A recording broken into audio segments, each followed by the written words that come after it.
Para ahli dalam lingkup ilmu sejarah dan teologi justru memiliki kecenderungan perubahan persepsi yang lebih berpihak pada fakta-fakta sejarah yang disodorkan Alkitab. N.T. Wright mengatakan, itulah kenapa sebagai sejarawan saya tidak dapat menjelaskan kebangkitan kekristenan mula-mula kecuali Yesus benar-benar bangkit dan meninggalkan kubur kosong di belakangnya. Orang-orang yang rasional tidak bisa disalahkan lagi jika mereka percaya bahwa di hari Minggu Paskah pagi pertama itu mujizat ilahi benar-benar terjadi.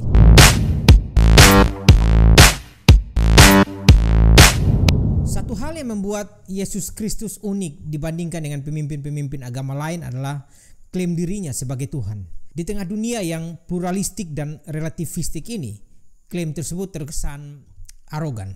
Menurut sejarawan Perjanjian Baru terkemuka N.T. Wright, ketika kita menyatakan Yesus sebagai Tuhan, kita tidak hanya memanggil setiap individu ke dalam iman yang personal, tapi memanggil semua struktur sosial yang ada dalam masyarakat untuk merespon terhadap kenyataan bahwa Yesus juga menjadi Tuhan atas mereka. Semua orang bisa setuju bahwa Yesus adalah guru yang agung atau nabi atau seorang dengan karakter moral yang tinggi.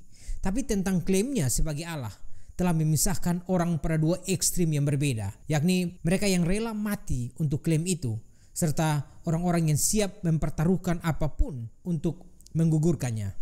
Kebenaran akan klaim ketuhanan ini ditentukan oleh sebuah momen penting dalam sejarah, yakni peristiwa kebangkitan Yesus. Dalam Kisah Para Rasul 17 ayat 31, Paulus berkata, "Karena ia telah menetapkan suatu hari pada waktu mana ia dengan adil akan menghakimi dunia oleh seorang yang telah ditentukannya, sesudah ia memberikan kepada semua orang suatu bukti tentang hal itu dengan membangkitkan dia dari antara orang mati." Momen kebangkitan menunjukkan adanya intervensi ilahi untuk membuktikan keberpihakan surga terhadap apa yang Kristus lakukan dan membenarkan semua klaim yang disampaikannya. Untuk itu, peristiwa kebangkitan inilah menjadi sasaran kritik dari kaum skeptik di sepanjang sejarah, dengan berusaha menghadirkan alternatif penjelasan lain daripada yang disodorkan Alkitab. Mereka berpikir bahwa dengan menggugurkan klaim Yesus bangkit, mereka berhasil mendongkel Yesus dari tahta kemuliaannya.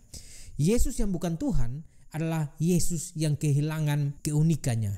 Di antara berbagai pihak yang secara saksama merespon doktrin sentral dari kekristenan ini adalah kebudayaan populer saat ini dan juga datang dari lingkup akademik. Video ini akan membahas bagaimana perkembangan kritik terhadap kebangkitan Yesus dalam dua spektrum tersebut, dan berargumen bahwa klaim tentang aspek kesejarahan peristiwa ini semakin kuat, terutama disokong oleh perkembangan dari dunia akademik yang semakin mengkonfirmasi kebenaran Alkitab. Pergeseran pikiran-pikiran yang melandasi cara kebudayaan populer saat ini mempersepsi realitas ditandai dengan sikap skeptis terhadap semua klaim-klaim tentang kebenaran, termasuk juga yang dipegang oleh agama. Penjelasan-penjelasan alternatif terhadap berbagai dogma agama semakin mengemuka dan menempati ruang-ruang publik.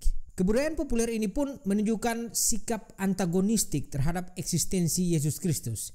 Sikap ini nampak dalam berbagai bentuk ekspresi kebudayaan seperti buku-buku, film-film, pemberitaan media, serial dokumenter, serta artikel-artikel yang berseliweran di internet. Dalam kurun waktu 10 tahun terakhir, ada beberapa film populer yang diproduksi Hollywood yang mengangkat ide cerita seputaran Yesus yang dipadukan dengan gagasan kontroversi tentang perjalanan hidupnya di luar deskripsi Alkitab.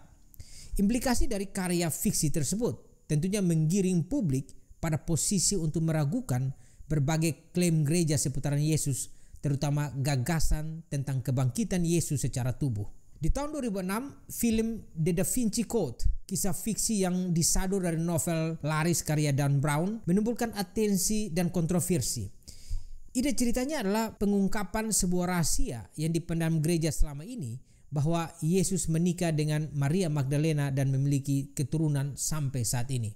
Meskipun pengarang mengklaim ada unsur kesejarahan dalam ceritanya, tapi para kritikus melihat bahwa berbagai deskripsi sejarah yang ditampilkan tidak akurat dan hanya merupakan spekulasi. Pada tahun 2018, sebuah film baru berjudul Mary Magdalene kembali dirilis. Karakter Yesus diperankan oleh aktor pemenang Oscar Joaquin Phoenix. Plot ceritanya melukiskan Mary Magdalene sebagai murid rahasia Yesus dan menempati posisi penting serta memiliki hubungan istimewa dengan Yesus. Film ini pun memiliki latar belakang yang sama dengan The Da Vinci Code yang merupakan fabrikasi atas nama sejarah. Selain cerita fiksi tadi, pada tahun 2008 film dokumenter The Lost Tomb of Jesus diproduksi oleh sutradara ternama James Cameron. Film ini mengangkat penemuan sebuah makam keluarga di Talpiot, Yerusalem pada tahun 1980. Dalam makam tersebut berisi 10 ossuari. Ossuari adalah kotak penyimpanan tulang belulang. Di atas ossuari tersebut bertuliskan nama-nama yang terasosiasi dengan Yesus dari Nazaret. Ada nama Yesus, Yosef, Maria, Yudas, Matius, dan lain-lain. Karena dasar kesamaan nama-nama itu, maka film itu berkesimpulan bahwa makam Yesus sudah ditemukan. Implikasi dari jasad Yesus yang ditemukan tentunya berkeinginan untuk meruntuhkan klaim kebangkitan secara tubuh yang dipegang oleh gereja. Namun setelah film tersebut dirilis, justru mendapatkan banyak kritik dari sejarawan yang melihat bahwa klaim-klaim tidak memiliki kredibilitas sejarah dan tidak memiliki dasar budaya yang memadai. Pada akhirnya, dokumenter yang ambisius ini pun diabaikan. Produk-produk budaya tersebut tidak bisa dilihat sebagai hasil kreativitas seni semata yang mencoba berimprovisasi terhadap satu cerita baku tentang Yesus untuk menghadirkan nuansa baru terhadap kisah klasik tersebut. Tapi upaya yang sebenarnya merupakan bagian daripada propaganda dari kebudayaan populer yang didrive oleh paham atau ideologi materialisme dan naturalisme. Ideologi yang menolak adanya dimensi non-material atau supranatural, dimensi di mana eksistensi keilahian berada dan tentunya merupakan pijakan bagi semua klaim ketuhanan Yesus. Peran media-media modern ini memiliki kekuatan yang besar dalam menggeser persepsi publik tentang berbagai isu, termasuk sebuah kebenaran sejarah. Pesan-pesan yang dipresentasi dengan bungkusan yang menarik dalam bentuk film-film mahal serta diperankan oleh selebriti idola dan juga dokumenter menarik dengan ulasan-ulasan yang persuasif memasuki pikiran publik yang tanpa filter, bertujuan secara perlahan mulai menggeser pandangan tradisional kepada pikiran baru yang sejalan dengan ideologi sekuler. Sebagian dari produk tersebut sepertinya memberikan kesan ilmiah dan akademik dengan menghadirkan bukti-bukti arkeologis dan pikiran ahli-ahli dalam menginterpretasi bukti-bukti sejarah itu. Namun menurut Daniel B. Wallace, penulis buku Mendongkel Yesus dari Tahtanya, bahwa pendekatan yang dipakai adalah dengan menggunakan secara selektif bukti-bukti kuno untuk menonjolkan karakteristik yang selaras dengan ideologi mereka dan mengorbankan sikap netral terhadap kompleksitas bukti-bukti sejarah. Selain agenda ideologis itu, topik kontroversial seputaran Yesus menjadi bisnis besar dengan keuntungan miliaran dolar. Ketertarikan pasar akan elemen-elemen kontroversi dari sebuah cerita dikapitalisasi, apalagi kontroversi itu dipadukan dengan narasi tentang Yesus dari Nazaret. Berbeda dengan persepsi Yesus dalam kebudayaan populer tadi yang tidak dikonstruksi di atas kajian-kajian kesejarahan yang kredibel, tapi lebih pada fiksi serta motivasi bisnis. Dalam lingkup akademik yang relevan dengan isu ini menunjukkan perubahan yang berbeda. Para ahli dalam lingkup ilmu sejarah dan teologi justru memiliki kecenderungan perubahan persepsi yang lebih berpihak pada fakta-fakta sejarah yang disodorkan Alkitab. Menurut Dr. Gary Habermas, seorang historian yang sudah 40 tahun memfokuskan researchnya pada masalah kebangkitan Yesus, pandangan para ahli perjanjian baru tentang narasi seputar kematian dan kebangkitan Yesus telah berubah dalam kurun waktu 30 tahun terakhir. Pada era 40 tahun yang lalu, Alkitab tidak dianggap memiliki autentifikasi sejarah. Alkitab hanya dianggap sebagai buku agama yang narasinya dibangun untuk kepentingan propaganda Kristen.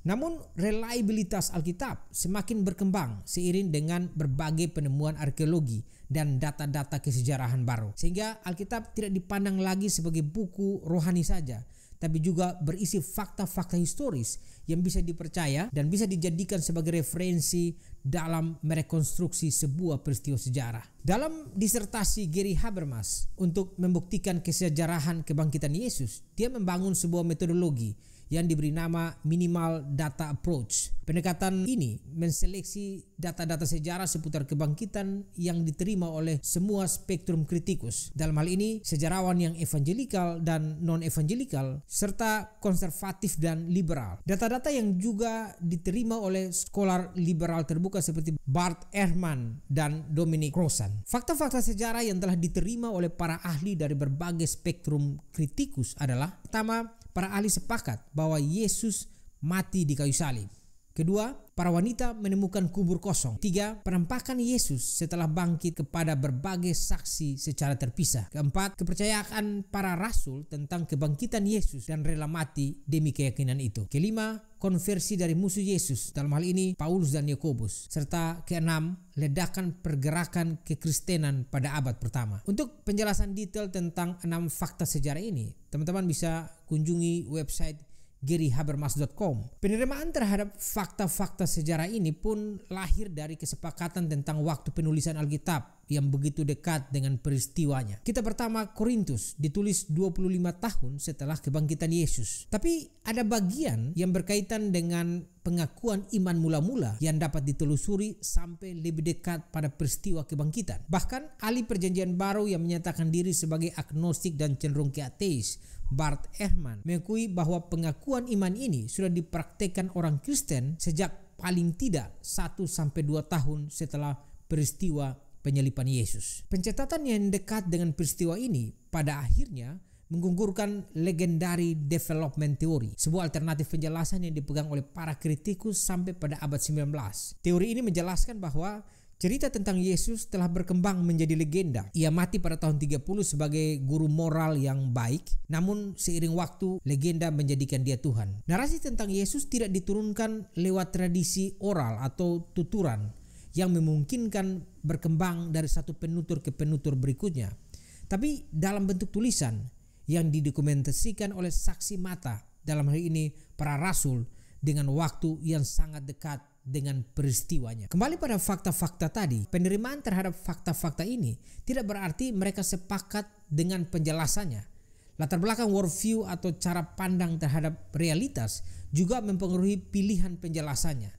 Sebagian para ahli yang berpegang pada ideologi naturalism memilih untuk tetap agnostik terhadap penjelasannya. Maksudnya tidak mau peduli. Sebagian lagi mencoba memberikan hipotesa yang terkesan dipaksakan, dan berbagai teori yang dikemukakan diantaranya: pertama, twin theory. Teori ini menjelaskan bahwa Yesus punya saudara kembar yang menampakkan diri pada para saksi setelah Yesus mati. Yang kedua, mass hallucination theory, adalah halusinasi secara massal tentang kebangkitan Yesus. Dan yang ketiga, konspirasi teori. Para murid menciptakan kebohongan tentang kebangkitan Yesus. Di antara 3 teori yang disodorkan tersebut, mass hallucination theory adalah yang paling populer. Namun ilmu psikologi modern menegaskan bahwa halusinasi tidak bisa terjadi secara kelompok atau juga menular. Halusinasi seperti mimpi yang tidak memiliki realitas dan eksternal. Kita tidak bisa terbangun dari mimpi dan kemudian mengajak orang lain bergabung dengan mimpi kita. Penjelasan konspirasi teori juga memiliki kelemahan, yakni kalau semua cerita Yesus adalah kebohongan, maka tidak mungkin para murid mau mempertaruhkan nyawanya demi kebohongan. Sejarawan Dr. C.B. McCulloch membangun sebuah metode pengujian untuk menganalisis berbagai teori yang disodorkan untuk menjelaskan fakta-fakta tadi. Ada 6 tes yang harus dilalui, yakni pertama, explanatory scope, yaitu harus memiliki lingkup penjelasan yang dapat merangkum semua fakta-fakta tadi. Yang kedua, explanatory power, yaitu memiliki kemampuan untuk menjelaskan semua fakta-fakta tadi. Yang ketiga, tidak bersifat ad hoc dan contrived, adanya konsistensi kehidupan Yesus dan klaim kebenaran. Yang kelima, sejalan dengan kepercayaan yang dipegang pada masa itu. Yang keenam, harus lebih unggul dari penjelasan tandingan lainnya. Di antara berbagai penjelasan yang diberikan oleh kritikus dari berbagai spektrum ideologi tadi, satu-satunya penjelasan yang lolos terhadap berbagai tes tersebut adalah penjelasan yang diberikan oleh para murid, yakni Tuhan membangkitkan Yesus dari kematian. Kalau kita lihat kronologis sejarah ini, seharusnya kematian Yesus di salib harusnya menjadi akhir dari pergerakan kekristenan mula-mula, karena Yesus adalah pemimpin yang gagal. Namun fakta sejarahnya menunjukkan adanya rangkaian peristiwa lanjutan, yakni kubur yang kosong, penampakan Yesus kepada berbagai pihak secara independen, murid-murid yang meyakini kebangkitan Yesus dan rela mati mempertahankan dan memberitakannya. Kemudian pertobatan musuh Yesus yakni Paulus dan Yakobus yang pada akhirnya melahirkan ledakan pergerakan kekristenan mula-mula. Satu-satunya penjelasan yang paling masuk akal untuk menjelaskan fakta-fakta sejarah tersebut adalah Yesus benar-benar bangkit. N.T. Wright mengatakan, itulah kenapa sebagai sejarawan saya tidak dapat menjelaskan kebangkitan kekristenan mula-mula kecuali Yesus benar-benar bangkit dan meninggalkan kubur kosong di belakangnya. Perkembangan dari lingkup akademik terhadap isu kebangkitan Yesus ini tentunya memberikan kontribusi besar bagi kekristenan. Kesaksian yang kita berikan kepada orang lain tidak lagi dalam konteks pengalaman pribadi yang subjektif, bahwa kita tahu Yesus bangkit karena merasakannya dalam hati kita. Klaim subjektif itu bisa dilakukan oleh siapapun dengan keyakinannya. Tapi kesaksian Yesus bangkit berlandaskan pada bukti-bukti kesejarahan yang objektif yang tentunya bisa diuji kebenaran dengan pendekatan yang rasional. William Lane Craig mengatakan, di dalam dunia relativistik dan pluralistik ini, kebangkitan Yesus berdiri sebagai batu karang yang kokoh tempat orang Kristen dapat berdiri untuk mempertahankan pewahyuan Tuhan yang penting di dalam Yesus. Orang-orang yang rasional tidak bisa disalahkan lagi jika mereka percaya bahwa di hari Minggu Paskah pagi pertama itu mujizat ilahi benar-benar terjadi. Memang masih banyak hal yang dipertanyakan tentang Alkitab. Banjir yang besar di zaman Nuh, momen penciptaan, atau peristiwa genosida dalam Alkitab. Tidak peduli jawaban apa yang kita dapatkan tentang pertanyaan-pertanyaan yang sulit itu, yang paling utama adalah karena Yesus bangkit, maka kekristenan adalah sebuah kebenaran. Kebenaran memang selalu nampak arogan kepada mereka yang sudah nyaman dengan kebohongan yang menenangkan. Tuhan Yesus memberkati.